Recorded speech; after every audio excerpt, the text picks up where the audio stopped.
అందరికీ వణక్కం. స్వర్ణాస్ తెలుగు పలుకులకి మీ అందరికీ స్వాగతం, సుస్వాగతం.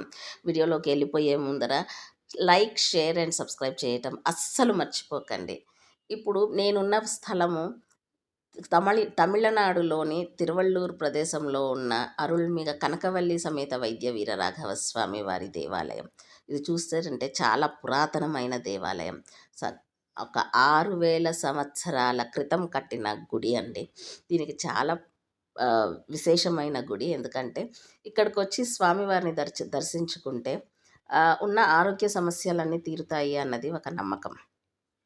ఈయన మా కులదేవుడు కూడా కాబట్టి తరచూ రావడానికి ట్రై చేస్తూ ఉంటాము. వస్తామని కాదు కానీ అది రావడానికి ట్రై చేస్తాం. లోపలికి కెమెరాస్ అలౌడ్ కాదు కాబట్టి నార్మల్గా బయట నుంచి ఫస్ట్ తీసామండి. ఆ తర్వాత చూస్తే చాలామంది లోపలికి కెమెరాస్ తీసుకెళ్తున్నారు.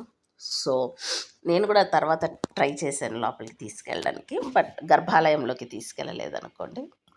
అది లుక్ అండి, స్వామివారి అదే దేవాలయం బయట నుంచి ఉన్న లుక్. సో ఇక్కడ చుట్టుపక్కల షాప్స్ ఉంటాయండి. ఆ షాప్స్లో మనకి కావాల్సిన పదార్థాలు అంటే ఉప్పు, నువ్వులు ఇలాంటివన్నీ ఉంటాయి కదా, ఇక్కడ దిష్టి తీసుకోవడానికి అవన్నీ బాగా దొరుకుతాయి. ఇది దేవాలయం లోపల. అదిగోండి, అదే గర్భాలయానికి ఎంట్రన్స్ మెయిన్.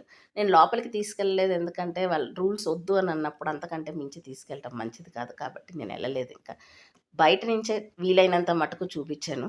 తీసుకెళ్లే వాళ్ళు తీసుకెళ్తున్నారు ఫోన్స్. అక్కడ బోర్డులు ఉన్నాయి చూసారా, సెల్ ఫోన్స్ నాట్ అలౌడ్ అని. అయినా కూడా తీసుకెళ్లే వాళ్ళు తీసుకెళ్తున్నారు. నేను మాత్రం బయట మాత్రమే తీసాను. ఎందుకంటే అది హుండీ.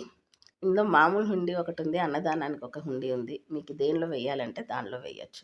ఇటుపక్క చూసారంటే ఆళ్వార్లు అందరూ ఉన్నారండి. అండ్ ఇంకా కొంచెం ముందరికి వెళ్తే అటుపక్క కనకవల్లి అమ్మవారు ఉన్నారంటే లక్ష్మీ స్వరూపం ఆవిడ యాక్చువల్లీ ఇప్పుడు నైవేద్యం పెడుతున్నారు కాబట్టి తెర వేసి ఉన్నారు. నాది దర్శనం అయిపోయిందండి. రెండోసారి నేను ఇప్పుడు జస్ట్ వీడియో కోసం వచ్చాను. అది కూడా నా మంచికే, నాకు అమ్మవారిని నేను వీడియో తీయట్లేదు అన్న ఒక సంతోషం నాకు. యాక్చువల్లీ బయటికి వస్తే ఈ పుష్కరిణి ఉంటుందండి. దీని పేరు హృదయ తపనాశిని అన్న పుష్కరిణి. దీంట్లో మునిగితే ఎటువంటి ఆరోగ్య సమస్యలైనా తీరుతాయి అన్నది ఇదివరకటి నమ్మకం. కానీ ఇప్పుడు అది ఆ పరిస్థితుల్లో లేదా, నీళ్ళని కూడా చుట్టూ ఉన్న వాళ్ళు ముట్టనియట్లేదు. వచ్చేటప్పుడు పైన కోతిని చూశానండి, చక్కగా కలువ పువ్వులు తింటూ ఉన్నది. ఐ థింక్ అది క్లియర్గా రాలేదు, అది వీడియోని నేను కొంచెం ఆస్పెక్ట్ మార్చేసరికల్లా కోతి కనపడలేదు. బట్ ఆ కోతి కూర్చుని అక్కడ కలువ పువ్వులు తింటూ ఉంటే తీయాలనిపించింది. సరే, ఇక్కడికి వచ్చి చూస్తే ఆ ఉప్పు, నువ్వులు ఉన్న మిశ్రమాన్ని దిష్టి తీసుకోవడానికి నేను ట్రై చేస్తున్నాను. ఇది నాకు కూడా తెలియదు ఎలా తీయాలో అని. మా హస్బెండ్ నాకు చెప్తూ ఉంటే నేను ఆయన డైరెక్షన్స్ ప్రకారం చేస్తూ ఉన్నాను. ఆ ఉప్పు, నువ్వులు మిశ్రమాన్ని అట్లా 3 సార్లు clockwise, anti clockwise డైరెక్షన్స్లో తిప్పుకొని అక్కడ ఆ పక్కన ఉన్న గట్టు మీద ఎంతమంది పోసారో చూడండి, ఆ ఉప్పుని అక్కడ పొయ్యాలి. ఆ ఉప్పుని పోసేసి అఫ్కోర్స్ ఆ ప్లాస్టిక్ కవర్ పక్కన ఉన్న చెత్తబుట్టలో వేయాలి. సో ఇలా చేస్తే మీ చుట్టుపక్కల ఉన్న నెగిటివ్ ఎనర్జీ కానీ, దృష్టి అనుకోండి, ఏదైనా అనుకోండి, అది పోతుంది అన్నది నమ్మకం. సో నేను కూడా అది ఒకసారి చేశాను. గుడి చాలా విశేషమైన గుడి అండి. మీ అందరికీ వీడియో నచ్చితే కనుక లైక్, షేర్, సబ్స్క్రైబ్ చేయడం